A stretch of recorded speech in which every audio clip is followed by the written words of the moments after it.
அந்த வீட்டுல ஒரு பொம்மைக்கு வந்தான். ஐயா நாளைக்கு மாரியாட்ட கூழ் ஊத்தணும், கேள்வி காய வச்சு மாவு கேள்வி காய வைக்கலாம், ஒரு குப்பியா காய வச்சு கொடுத்து 1000 அந்த பையன் எல்லாம் குப்பியா என்ன பண்ண தெரியும், முறை வந்து தொடர்ந்து வந்து பேருக்கு வந்து குப்பியில போயிட்டேன்.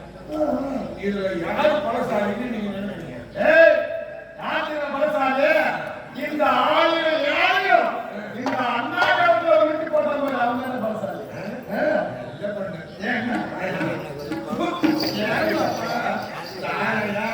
அந்த பையன் ஆளுங்களை எல்லாத்தையும் ரெக்கையில வச்சு பார்த்து போச்சு ஒரு குருவி. அது எப்பேற்பட்ட குருவி? அதான் பலசாலி. குருவிதான் திறமைசாலி. குருவிதான் பலசாலி.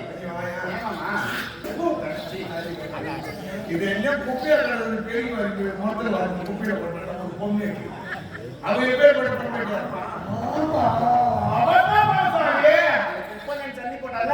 அந்த பொம்பளைதான் பலசாலி. எந்த கையா இருக்கும், அந்த தொடர்பு எம்மா பெரிய தொடர்புமா இருக்கும், நாட்டு முறை எப்பேற்பட்ட முறமா இருக்கும். இது ஏன் வாய் குப்பையை ஒண்ணு பண்ணால அந்த பொண்ணு தானே திறமை.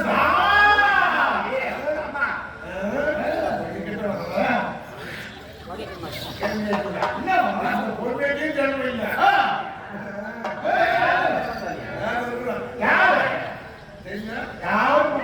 அப்பேற்பட்ட பொறுமையை வச்சு குற்றம் பண்றாங்க. அவன் எப்பேற்பட்ட ஆளா மகாராணி இருக்கிறாங்க, அப்பேற்பட்ட பொருள்களை வச்சு வாழ தெரியாம வாழ்ந்துக்கிறாங்க மகாராணி. அவருக்காக நீங்க வேலை செய்யணும்.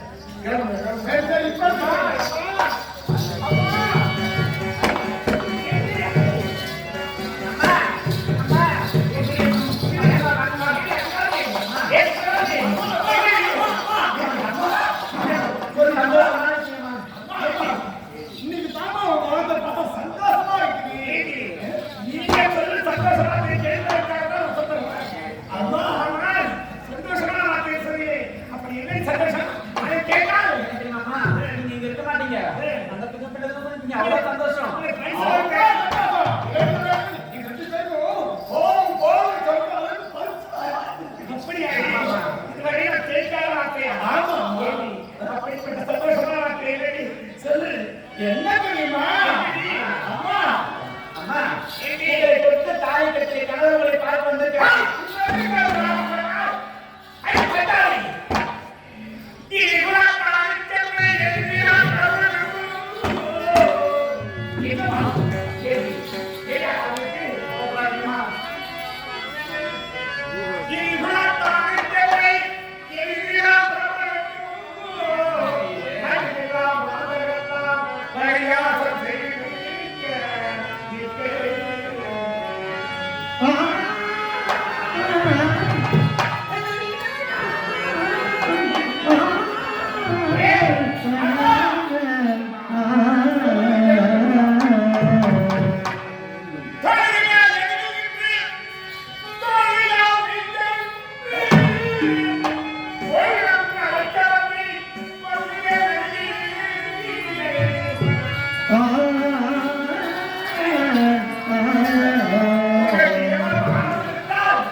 நீ ஒரு முறை அந்த 26 வார்த்தை எழுத்தான் நான் எழுத்தாருக்கு எழுப்பிட்டு கழிக்கிறேன் அப்பா நீ கொத்து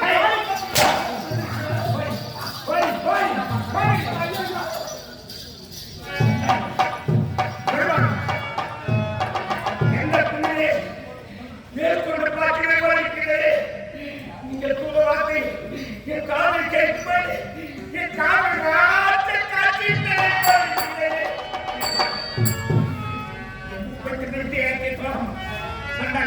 என் உலகத்தை கேட்கக்கூடாது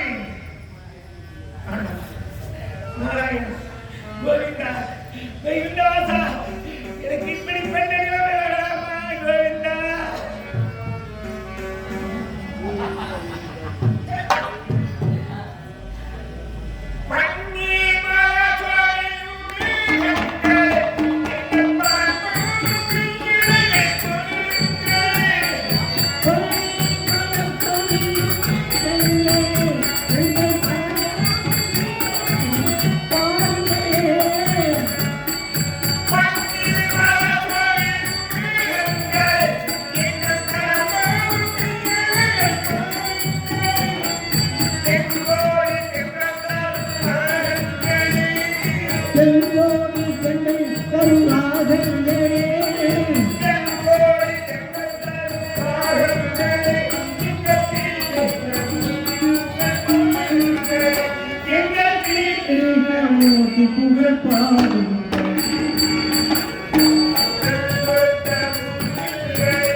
அவர்கிட்ட சொல்றது இங்க போய் சொன்னா இங்க என்ன நடக்குமோ தெரியல முதல்ல தாய்மார்களே என்ன தெரியுதா ஐயா என்னம்மா மகாராஜா மகாராஜா என்னம்மா கேளுமோய் மன்னா இது என்ன மன்னா அது விடலை மன்னா அது பாருங்கோ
நான் என் கணவரை இழந்து என் தாயினை திரும்பி சென்று இப்ப தனியாக நடந்து உங்களால்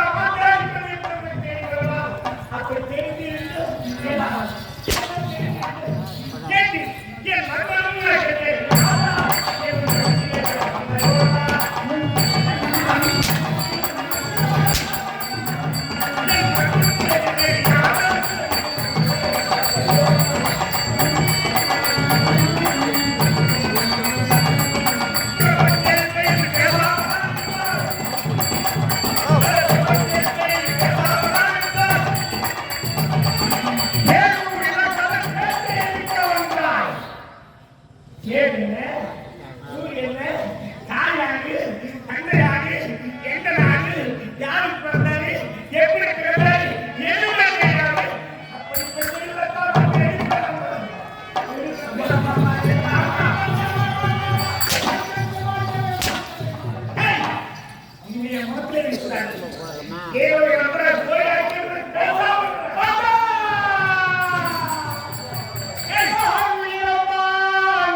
என் உழைக்கே முடிஞ்சத போன்னு சொல்லி அவளுக்கு என்ன இழிவுத்தான் என்று நான் திருமணம் செய்தது வரை தாய் தந்தை பேர் தெரியாததான் இழிவுத்தான் என்று என்னுடன் வாழாவிட்டாக இது கொண்டிருக்கிறார்.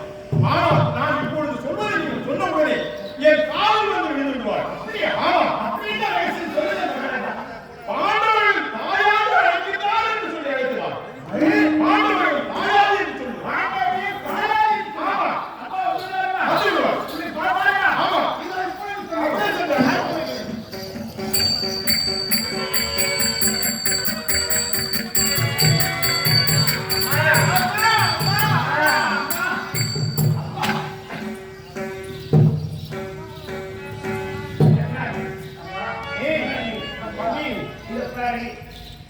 என் தோழிக்கு தோழியாக, என் உடம்பிடவா சகோதரியாக, எனக்கு தாய்க்கு தாயாக, தந்தைக்கு தந்தையாக, எனக்கு உணவு முறையாக என் மனதுக்கு சந்தோஷமா மாத்திரையாக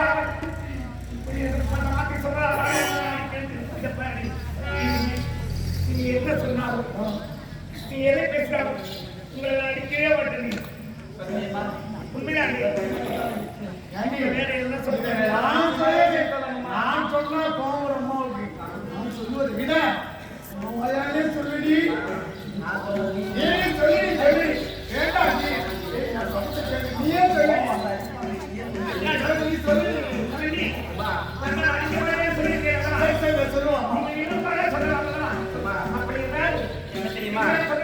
இதுவரை சொன்னது இல்லம்மா. உண்மை கேட்டால்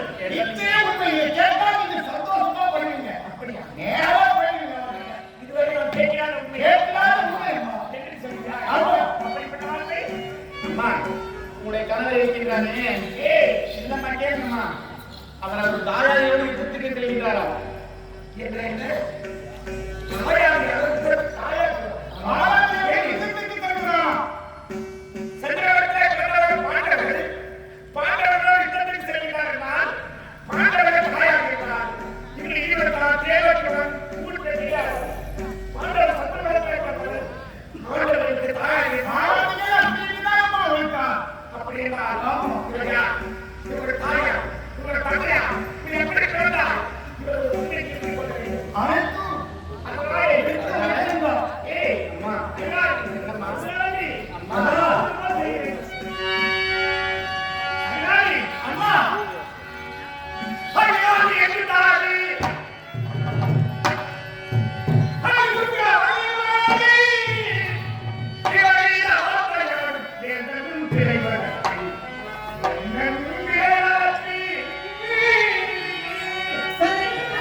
அவர்கள் யார் எப்பேற்பட்டவர் யாருடைய வட்டம் என்று நீ தெரிந்து கொள்ள வேண்டியதுதான்.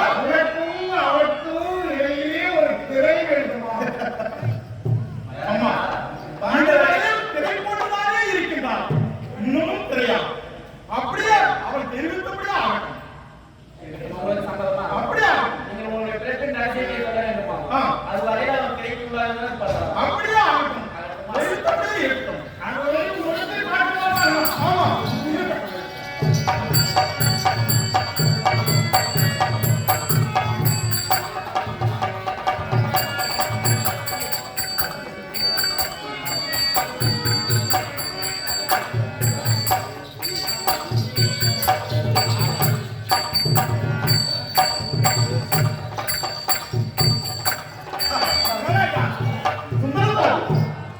இடியுலத்தான் இடியுலத்தான் இடியுலத்தான் என்று என்னுடன் பாடவில்லை.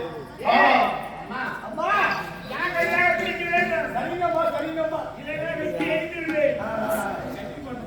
17ஆம் நாளின் யுத்தம் அந்த பார்த்திபன் தன்னை கொல்ல கொல்ல கொல்ல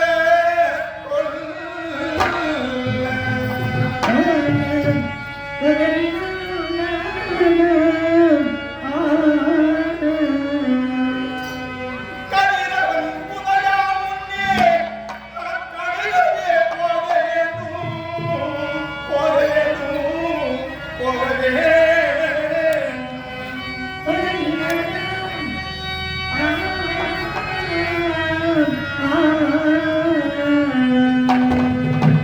மதிமுகம் மாறட்டே மாட்டினாய் விடதாமுனம் தருவாய் தருவாய்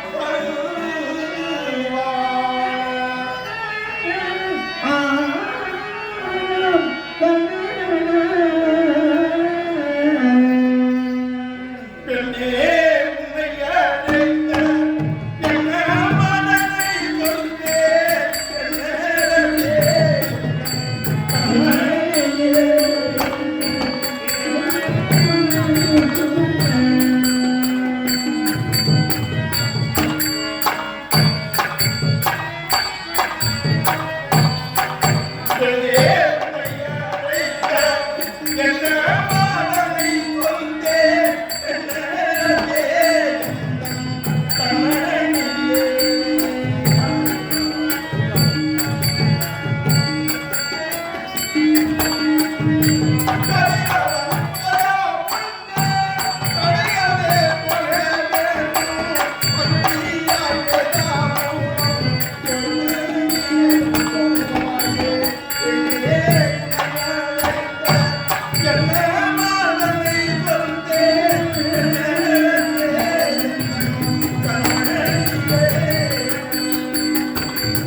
நானோ 16ஆம் நாள் யுத்தத்திற்கு போக வேண்டும்.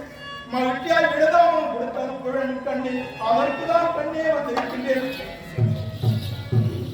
ஏய், அம்மா, யாரு? சொல்லுங்கம்மா. சுந்தராணி, அம்மா, நான் என்ன நினைத்தேன்? திரைக்காரன் என்று அவர் தாயா தந்தையா என்பதை உள்ளங்கள் நெறி செய்வதாக தெரிவித்து சொல்வதற்கு தெரிவிக்கிறதா? அவர் கோரிக்கை வெளியே சொல்லிட்டார்கள். இந்த தாண்டத்தை யாரும் சொல்லவில்லையே. ஐயாடி, அம்மா, சுந்தராணி, அம்மா கேட்டு வந்து பரிவுமை பார்த்தால் என்றாய். கேளியே உலகின் ரூபம் விளங்கியது.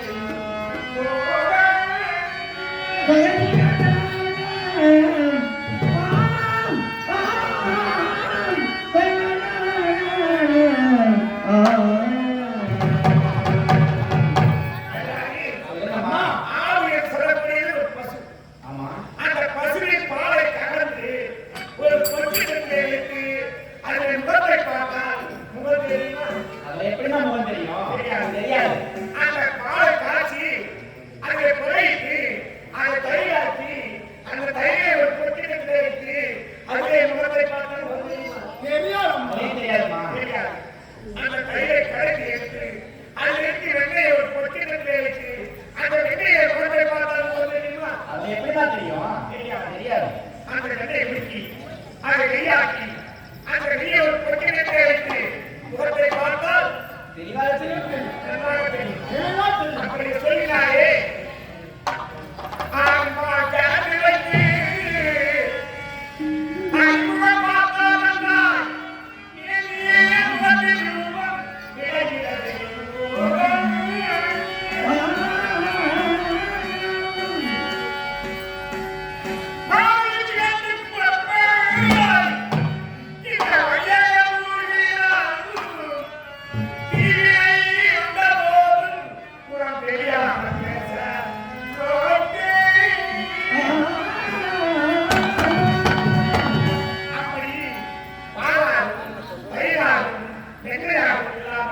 நெஞ்சிலே உறப்பார்கள் போல் என்ன தெரியல தாயா தந்தையா இவர் எப்படி பிறந்த மாண்டவர் எப்படி தாயாக உழைக்கிறது அது இலக்கமா சொன்னால் கேட்கவில்லை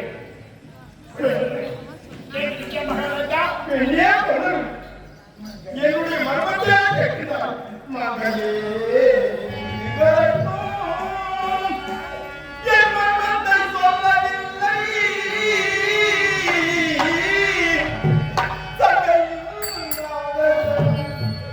தங்கமே என் சரித்திரத்தை சொல்ல போரே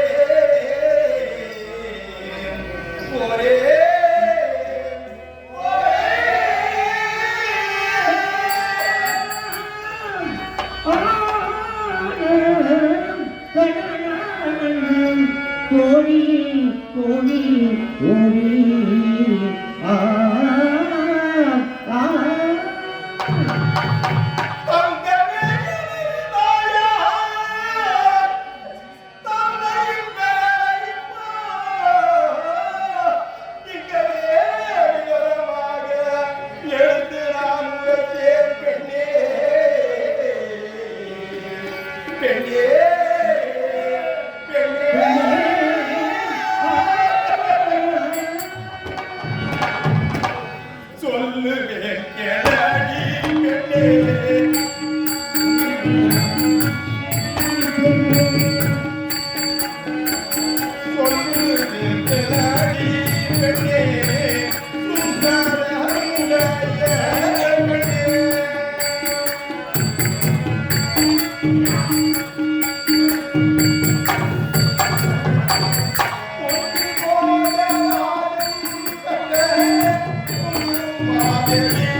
நம்மை கண்ட அனைத்து குழந்தைகளும் அவரவர்கள் வீட்டிற்கு அலறி அடித்துக் கொண்டு ஓடுகின்றது.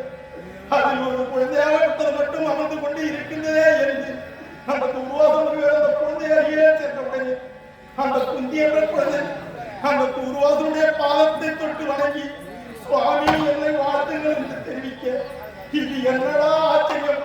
இந்த குழந்தையாகப்பட்டது அனைத்து குழந்தைகளும் நம்மை கண்டவுடனே பயந்து ஓடிவிட்டது. இந்த குழந்தை நமக்கு வணங்குகிறதே என்று, அம்மா நீயா, உன் பெயர் என்ன, உனது தந்தையின் பெயர் என்ன என்று கேட்க, அந்த குந்தியானவர் சுவாமி என் பெயரோ குந்தி, என் தந்தையோ குந்தி போல ராஜன் என்று தெரிவிக்க, அப்படி என்றால் உன்னுடைய அரண்மனைக்கு போகலாம் வாருங்கள் அம்மா என்று அவனுடைய கரத்தை பிடித்துக் கொண்டு குந்திபோஜன் அரண்மனையை நோக்கி சென்றவுடனே குந்திபோஜராஜன் அரண்மனை சிம்மாசனத்தில் அமர்ந்து கொண்டு, ஐயோ கோபத்தில் சென்றவர் தூர்வாச முனிவருக்கு நம் குழந்தை என்ன இன்னும் செய்கிறதோ, நமக்கு என்ன சாபத்தை கொடுக்க போகிறாரோ என்று பயந்து கொண்டு வீதியை ஓடி வந்து, சுவாமி என்னை மன்னித்து விடுங்கள், என் குழந்தை உனக்கு என்ன தவறு செய்தது என்று கேட்க, அப்பா குந்திபோஜனா, உன் குழந்தை எனக்கு ஒரு தவறும் செய்யவில்லை, என்னை கண்டவுடனே அனைத்து குழந்தைகளும் பயந்து ஓடிவிட்டது, உன் குழந்தை மட்டும் என் பாதத்தில் வீழ்ப்படுத்ததோ, அதை கையில் பிடித்துக் கொண்டு அரண்மனைக்கு வந்தேன், வேறொன்றும் இல்லை, மன்னா என்று தெரிவிக்க சுவாமி அரண்மனைக்கு வந்த காரணம் என்னவென்று கேட்டு குந்தி போஜ ராஜா எனக்கு பணிவிட வேலைக்கு ஒரு குழந்தை தேவை. அந்த குழந்தை ஏதாவது ஒரு குழந்தை இருந்தால் பரவாயில்லை என்றுதான் வந்தேன் மன்னா என்று தெரிவிக்க சுவாமி எனக்கோ குழந்தை இல்லை. இவ்வளோ வளர்த்துங்கள் வேண்டுமென்றால் என் குழந்தையை எடுத்து செல்லுங்கள் சுவாமி என்று சொல்ல மகனுடைய வார்த்தை கேட்ட பூர்வகங்கள் அந்த குழந்தையை அழைத்துக் கொண்டு சென்று பூர்வாசம் நீக்கி கொண்டு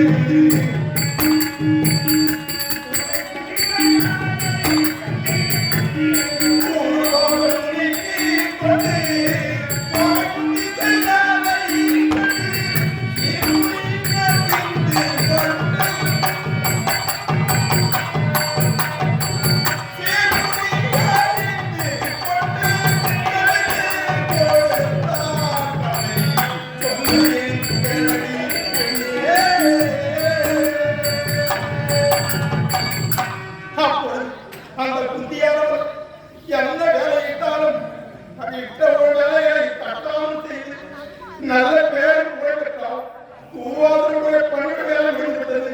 அம்மா குந்தி தேவி இப்படிப்பட்ட உங்கள் சின்ன சிறு வயதிலேயே இப்படிப்பட்ட உனக்கு அறிவிருக்கின்றதே பிற்காலங்களில் நீ எப்படி இருப்பாயோ என்று தெரியவில்லையே அம்மா. உன் காலத்தை காட்டி என்று கேட்க பூர்வாசனுடைய கேட்டவுடனே அந்த குந்தி குழந்தையாவது காத்தை காட்டியவரை பூர்வாதம் தலையில் எடுத்துக் கொண்டு எழுது கொண்டு இப்படிப்பட்ட குழந்தைக்கு இப்படியும் இருக்க வேண்டுமா? அந்த ஆணும் குழந்தையும் இப்படிப்பட்ட பிறப்பை படுத்தி விட்டாலே இப்படிப்பட்ட அறிவுரை குழந்தைக்கு புத்திரவில்லையே புத்திரவாக்கியம் இல்லை என்றால் பிற்காலங்களில் மலடி மலடி என்று எல்லாம் பட்டம் பெற்றுவிடும் இந்த குழந்தை என்று இந்த குழந்தைக்கு எப்படியாவது புத்திர பாக்கியம் கிடைக்க வேண்டுமே என்பதற்காக அந்த மந்திரங்களை கொடுத்து அம்மா குந்தியே நீ எப்பொழுது எந்த தேவர்களை பார்க்க வேண்டும் என்று நினைத்தாலும் அந்த கற்களை ஒன்றை நினைத்து எடுத்து எந்த தேவர்களை நினைத்தாலும் நினைத்து தங்கியே கொண்டவுடனே உன் அருகில் வருவார். உனக்கு வேண்டியதை தருவார் என்று கூற அப்படி அந்த குழந்தை பெற்றுக்கொண்டு அரண்மனைக்கு வந்துவிட்டது. அரியாசிடு பூமரி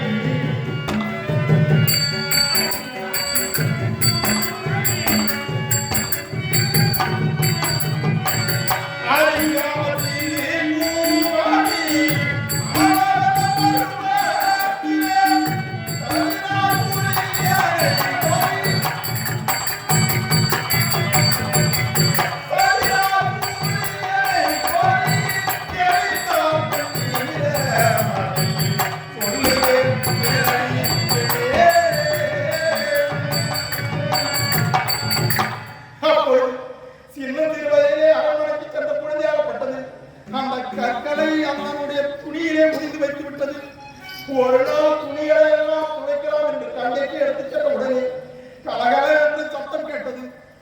துணிகளை துவைத்து விட்டு அந்த கற்களை வீட்டுக்குள் வந்து எடுத்து வந்து விட்டது.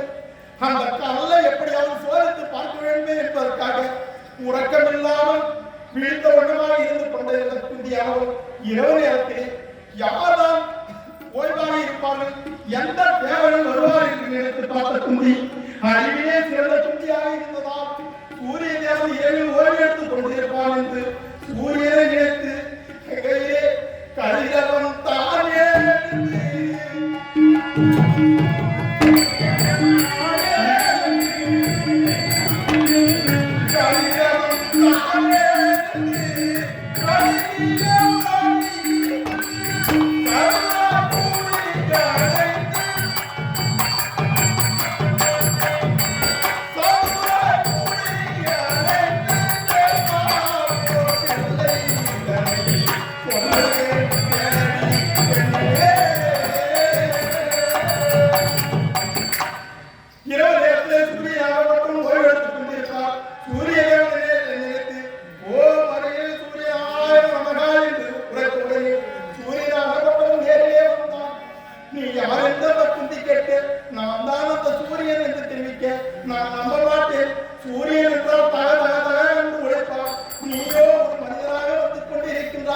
நான் எப்படி நம்புவது என்று கேட்டதும் அந்த சூரிய தேவனாகட்டும்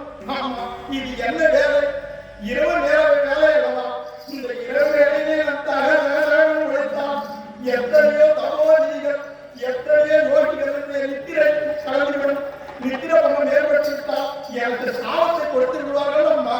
இந்த நேரத்தில் நான் ஓய்வு எடுத்துக் கொண்டிருக்கிறேன், ஒளி தர மாட்டேன் என்று தெரிவிக்க, நீ ஒளியை காட்டவில்லை என்றால் நான் சூரியன் என்று நம்ப மாட்டேன் என்று தெரிவிக்க, அம்மா நான் ஒளியை காட்டினால் நம்புவேன் என்றால் உனக்கு மட்டும் சூரியனாக நான் கதிர் ஒளி காட்டுகிறேன் காட்ட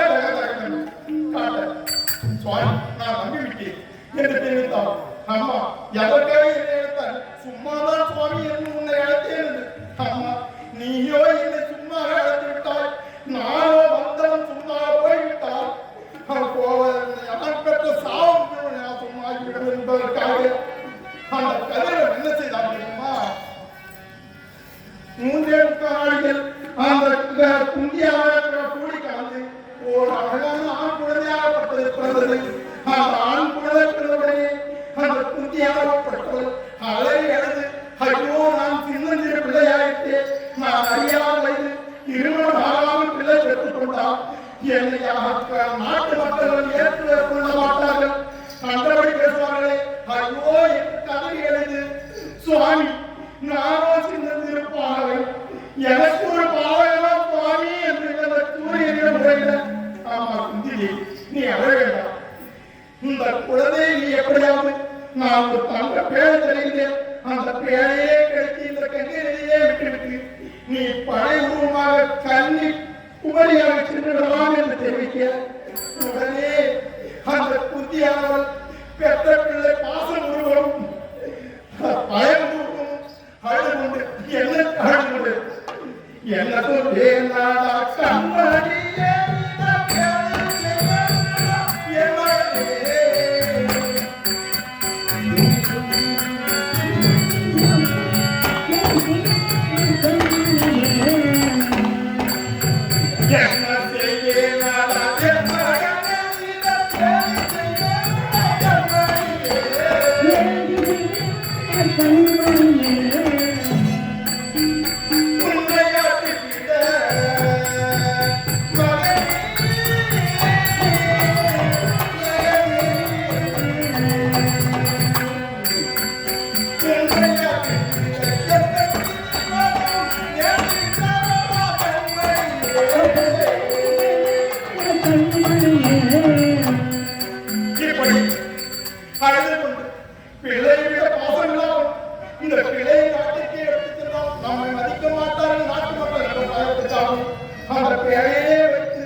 கொஞ்சம் கொஞ்சமா அத்திராவன் சென்றார்கள். அதிகாலையில் அத்திராவத்து மக்கள் எல்லாம் ககையிலே நீராவது வழக்கும். அது போல் தேவான பக்கம் சூழலின் சூழல் ராலை இருவரும் நீராட சென்றார்கள். அப்பொழுது அனைவரும் கண்ணில் தென்படாத அந்த பேழையாகப்பட்டது அந்த சூழலோடு கண்ணே தென்பட்டுவிட்டது. பெண்ணே ராதா, நமக்கோ அங்கே ஒரு தங்க பேழையாகப்பட்டது வருகின்றது. அந்த தங்க பேழையை நாம் இங்கே எடுப்போம். அறப்பட்ட பொருள் அசாரத்திற்கு சொந்தமாகிவிடும். பெண்ணே ராதா, நாம் இங்கே எடுக்கக்கூடாது. கொஞ்சம் தூரம் கரையோரமாக சென்று யாரும் இல்லாமல் இடத்தில் எடுத்தால் நமக்கு சொந்தமாகிவிடும். கொஞ்சம் தூரம் சென்று கொஞ்சம் கொஞ்சமாக கரையோரம் வந்தது. அந்த பேழையை எடுத்துக் கொண்டு வந்து திறந்து பார்த்தவுடன் சின்ன சிறு பாறையில் இருப்பதற்கு அந்த சூழலாகப்பட்டதும் நமக்கோ குழந்தை நமக்கோ தெளிவே கொடுத்து விட்டதே என்று அந்த குழந்தையை ஒத்துக் கொண்டு இருக்கும் பொழுது ஒரு நாள் திருவிழாட்டம் தேவச்சத்திரம் வேலைக்காக அந்த சூதபவனை அரண்மனைக்கு அழைக்க அரண்மனைக்கு சென்ற சூதபவன் அனைவரும் வேலைக்கு செல்லும் பொழுது அப்பொழுது ஓடி அந்த குழந்தை தவழ்ந்து தவழ்ந்து ஓடி சூதபவனுடைய காலை பிடித்துக் கொண்டது. இதை கண்ட நாளை அடே இன்றைக்காவது இந்த குழந்தையை முன்னோடு தூக்கி போட்டு நீ வேலை செய்துவிட்டு மீண்டும் தூக்கி வாருங்கள் என்று தெரிவிக்க அந்த சுதபவன் பெண்ணுடைய வார்த்தையை மறைக்காமல் அந்த குழந்தையை தூக்கிக் கொண்டு அந்த அரண்மனையை விட்டு ஏற்பட்ட வேலை செய்து கொண்டிருக்கும் பொழுது திருநாட்டுடைய மண்ணுடைய சாபம் எப்படி எல்லாம் ஒரு நாளைக்கு 32 தலைகள் சாபம் எடுத்து வளர்க்கும். 32 தலைக்கு ஒரு சாபத்தான் ஒரு முதலில் எடுத்துக்கொள்வார். அப்படி இருக்கும்போது அந்த தாய்மார்கள்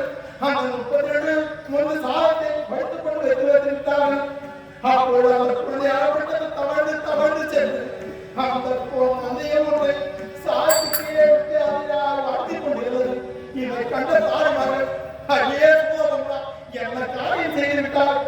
இப்போது மன்னருக்கு இது தெரிந்தால் உன் குழந்தையும் உன்னையும் என்ன செய்வாரோ தெரியவில்லை என்று தெரிவிக்க, அப்படியே சென்ற சூதபங்கன் பயந்து கொண்டு மகனை அழைத்துக் கொண்டு என்ன தண்டனை கொடுக்க போகிறாரோ என்று பயந்து கொண்டு உருவம் நிற்க, மன்னனும் வந்து அமர்ந்தவுடனே அந்த தாய்மார்கள் முதலில் அந்த குழந்தை கையெழுத்த வைத்த சாதத்தை கொண்டு போய் அந்த கலையத்தை வைத்த உடனே ஒரு பிடி சாதத்தை எண்ணிய உடனே மற்ற சாதம் சாதமாகவே இருந்தது. வழக்கம் போல் ஒரு பிடி சாதத்தை எடுத்த உடனே மற்ற சாதனங்களால் உருவாகிவிடும். அந்த குழந்தை பெற்ற கலைவாள் இருந்தது. ஒரு பிடி சாதத்தை எடுத்த உடனே சாதம் சாதமாகவே இருந்தது. இதை கண்ட தாய் பெண்களெல்லாம் மனமனமனென்று பேசிக் கொண்டிருந்தார்கள். கண்ணு தெரியாது. அம்மா என்ன மனமனமனென்று பேசிக் கொண்டிருக்கிறீர்கள் என்று கேட்டேன். மன்னா இன்றைக்கு துக்கம் புதுமையாக இருக்கின்றது. என்ன நடந்தது என்று கேட்டேன். மன்னா ஒரு இப்படி சாதத்தை நீங்கள் சாப்பிட்டவுடனே குருவாக போய்விடும். இந்த குருவாக போவதை சாதம் சாதமாகவே இருக்கின்றது மன்னா என்று தெரிவிக்க, மன்னன் ஆச்சரியப்பட்டு சாரிமார்களே இன்றைக்கு என்ன நடந்தது சொல்லுங்கள் என்று கேட்க, தாய்மார்கள் பயந்து கொண்டு உன் நடுநிலை நின்றார்கள். உடனே ஒரு தாய்மார்கள் நடந்த விவரத்தை கூறியவரே அந்த குழந்தைக்கு குழந்தைக்கு குழந்தைக்கே என்று அந்த மன்னன் அலையெடுத்து கேட்கவில்லை. அந்த சூதபோகனாகட்டும் நம் குழந்தை என்ன செய்ய போகிறாரோ என்று பயந்து அவர் அழைத்துக் கொண்டு மார்போடு அழைத்துக் கொண்டிருக்கும் பொழுது தாய்மார்கள் அந்த குழந்தை என்ன கொண்டு வாருங்கள் என்று மன்னன் கேட்க, தாய்மார்கள் கொண்டு போய் கொடுத்த உடனே அந்த குழந்தையை அழைத்து என் கலப்புழை நீக்க கண்ணா கண்ணா கண்ணா என்று பெயர் வைத்தார்.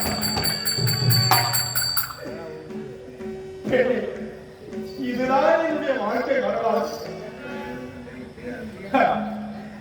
அம்மா செங்கதிரவன் எனது தந்தை, திகழ்முதி எனது தாயே, தங்கமே தர்மரைவர் என் தம்பிகளாக வேணும் ஆக வேண்டும் ஆக வேண்டும்.